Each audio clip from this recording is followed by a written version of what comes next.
नमस्कार, चुनाव एक्सप्रेस देख रहे हैं आप। मैं हूं शुभे मिश्रा आपके साथ। आइए चुनाव की खबरें तेज रफ्तार से आपको दिखाते हैं। वैशाली में जनशक्ति जनता दल अध्यक्ष तेज प्रताप यादव पर केस दर्ज। आचार संहिता उल्लंघन का आरोप लगा। निजी गाड़ी में पुलिस का लगा था स्टिकर। हूटर के भी गलत इस्तेमाल का आरोप।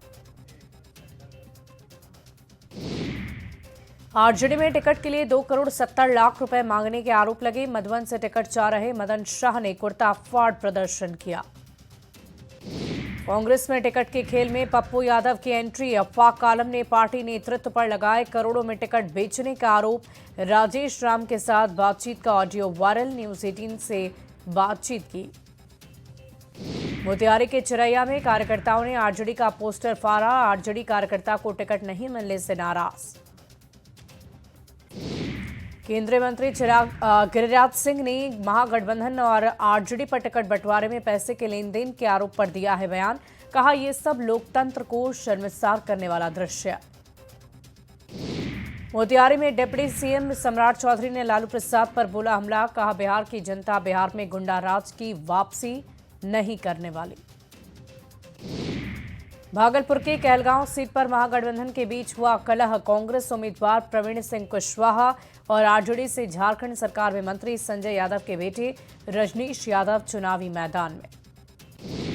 गयाजी में केंद्रीय मंत्री जीतन राम मांझी का सीएम नीतीश के नेतृत्व में चुनाव लड़ने पर बयान। कहा नीतीश कुमार को मुख्यमंत्री का चेहरा घोषित करके ही लड़ना चुनाव फायदेमंद होगा। बिहार शरीफ से कांग्रेस उम्मीदवार उमैर खां और सीपीआई से शिव कुमार यादव चुनावी मैदान में। महागठबंधन के दोनों उम्मीदवार आमने सामने। 6 नवंबर को नालंदा में होने वाला है चुनाव। मोतिहारी के ढाका खेल मैदान में डिप्टी सीएम सम्राट चौधरी ने जनसभा को किया संबोधित। लालू प्रसाद पर बिहार को लूटने का आरोप लगाया। चिरैया में आरजेडी कार्यकर्ताओं की ओर से पार्टी का बैनर पोस्टर फाड़े जाने पर बीजेपी ने कसा है तंज। बीजेपी विधायक लाल बाबू गुप्ता ने बताया इसे आरजेडी के संस्कार। केंद्रीय राज्य मंत्री राजभूषण निषाद ने आरजेडी पर बोला हमला। पैसे लेकर लालू प्रसाद और मुकेश सहनी पर टिकट बेचने का आरोप लगाया। छपरा में चुनाव जनसंपर्क में जुटे हैं खेसारी लाल यादव। कहा बिहार से रोकना चाहते हैं पलायन। छपरा में सीमा सिंह ने सदर अस्पताल में मरीजों का जाना हालचाल। कहा आजीवन रहूंगी एलजेपी रामविलास पार्टी के साथ। शनिवार को सीमा सिंह का मढ़ौरा से नामांकन रद्द। अलीनगर के पुतई गांव में बीजेपी उम्मीदवार मैथिली ठाकुर ने किया है जनसंपर्क। अलीपुर की रहना चाहती हूं बेटी बनकर। विकास के हर काम में लोगों का साथ दूंगी। कटिहार में बीजेपी एमएलसी के बेटे को मिला वीआईपी का सिंबल। अशोक अग्रवाल के बेटे सौरभ अग्रवाल महागठबंधन के उम्मीदवार के रूप में लड़ेंगे चुनाव। बिहार बीजेपी सह चुनाव प्रभारी केशव प्रसाद मौर्य का चुनाव प्रचार। भागलपुर के कहलगांव में एनडीए प्रत्याशी के समर्थन में रैली। आरजेडी पर जबरदस्त निशाना। समस्तीपुर के रोसड़ा विधानसभा से सीपीएम उम्मीदवार लक्ष्मण पासवान का नामांकन जांच के दौरान रद्द। इसी विधानसभा से कांग्रेस के बीके रवि ने नामांकन दर्ज किया। मुंगेर के तारापुर में आरजेडी से अरुण कुमार और वीआईपी से सकल देव बिंद ने किया नामांकन। एक दूसरे पर उम्मीदवारों ने कई गंभीर आरोप लगाए। बीजेपी सांसद राजीव प्रताप रूडी ने महागठबंधन पर साधा निशाना। कहा कांग्रेस आरजेडी जेएमएम ये है परिवार की पार्टियां। परिवार की पार्टियों में कभी नहीं होता आपसी समझौता। मोतिहारी में डिप्टी सीएम सम्राट चौधरी का बड़ा बयान। कहा बिहार में डबल इंजन की सरकार। गरीबों का हो रहा विकास।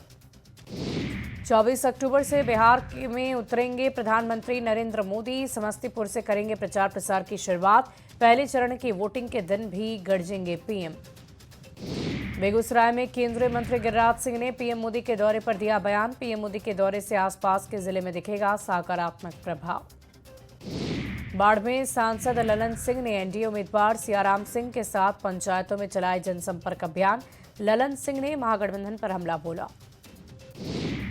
बिहार में महागठबंधन में कई सीट पर फ्रेंडली फ्लाइट पर आरजेडी प्रवक्ता मृत्युंजय तिवारी ने कांग्रेस पर कसा तंज। कहा सभी दलों को समझनी चाहिए जमीनी हकीकत। भोजपुर के 7 विधानसभा क्षेत्र में 6 नवंबर को होने हैं मतदान। बीएसपी ने 5 सीटों पर उतारा उम्मीदवार। पूर्व एमएलसी संजीव श्याम सिंह जनसुराज में शामिल। गुरुआ विधानसभा से बनाए गए प्रत्याशी। बिहार विधानसभा चुनाव को लेकर फतवा स्कूल में बने डिस्पैच सेंटर पर भेजा गया ईवीएम। 6 नवंबर को होने वाला है चुनाव। शेखपुरा के बरबीघा विधानसभा क्षेत्र में सुदर्शन कुमार का प्रचार प्रसार। जेडीयू से टिकट नहीं मिलने पर निर्दलीय चुनाव में मैदान में। महागठबंधन में टिकट के लिए पैसे का खेल। राजेश राम ने एक्स पर किया पोस्ट, लिखा लाख करें पतझड़ कोशिश पर उपवन नहीं मार करते। कुटुंबा सीट पर आरजेडी कांग्रेस के बीच बढ़ गई कड़वाहट। कांग्रेस से राजेश राम ताल ठोकने को तैयार। आरजेडी से भी 20 अक्टूबर को सुरेश पासवान करेंगे नामांकन। आरजेडी में सिंबल देने का काम है जारी। 3 और नए नेता को मिला सिंबल हार्ट से, जो कि हार्ट से शाहनवाज को सिंबल। महागठबंधन में तनातनी है जारी। महागठबंधन में अब भी 9 सीट पर फ्रेंडली फाइट की है स्थिति। अमित मालवीय ने किया है पोस्ट, राहुल तेजस्वी कर किया हमला, लिखा दोनों के घमंड से बिखरा गठबंधन। खगड़िया के कांग्रेस कार्यालय में महागठबंधन के जिला अध्यक्ष और कार्यकर्ताओं की हुई बैठक। बेलदौर और खगड़िया में कांग्रेस प्रत्याशियों को जिताने की अपील।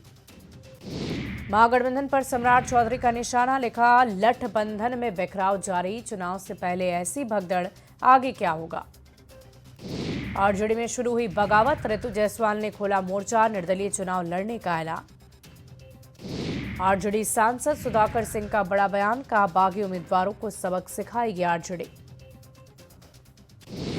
खगड़िया सदर विधानसभा के जेडीयू प्रत्याशी बबलू मंडल को जीत दिलाने के लिए एनडीए नेता कार्यकर्ताओं की बैठक। खगड़िया सांसद राजेश वर्मा ने कार्यकर्ताओं से जेडीयू उम्मीदवार को जिताने की अपील की। बीजेपी के पूर्व सांसद धीरेन्द्र अग्रवाल जनसुराज में शामिल। सोमवार को गया सदर सीट से दाखिल करेंगे नामांकन। एआईएमआईएम प्रत्याशियों की लिस्ट हुई जारी। एआईएमआईएम के लिस्ट में 25 उम्मीदवारों के हैं नाम। भागलपुर में जनसुराज के कार्यकर्ताओं का विरोध प्रदर्शन। बैनर पोस्टर के साथ पार्टी पर टिकट देने में धांधली का आरोप लगाया। आरजेडी से टिकट नहीं मिलने पर रोए मदन शाह, अपना कुर्ता फाड़ कर किया है प्रदर्शन। टिकट नहीं मिलने पर भावुक हो गए ललन पासवान। एनडीए की जीत का लिया है संकल्प। सीतामढ़ी में आरएलएम से रामेश्वर महतो का कटा टिकट। महतो ने नामांकन के बाद फूका बिगुल। जेडीयू राष्ट्रीय महासचिव मनीष वर्मा का दावा, कहा चुनाव में एनडीए की शानदार जीत होगी। मोहम्मद आजम ने थामा जनसुराज का हाथ। बाजपट्टी विधानसभा से नामांकन हुआ। पटना में 53 प्रत्याशियों के नामांकन रद्द। प्रथम चरण के कई उम्मीदवारों के पर्चे खारिज। गोपालगंज में 20 उम्मीदवारों का नामांकन रद्द हो गया। अधूरे शपथ पत्र के चलते हुआ रद्द। सिवान की 8 विधानसभा में 6 नवंबर को होंगे मतदान। मतदान को लेकर लोगों को जागरूक किया जा रहा।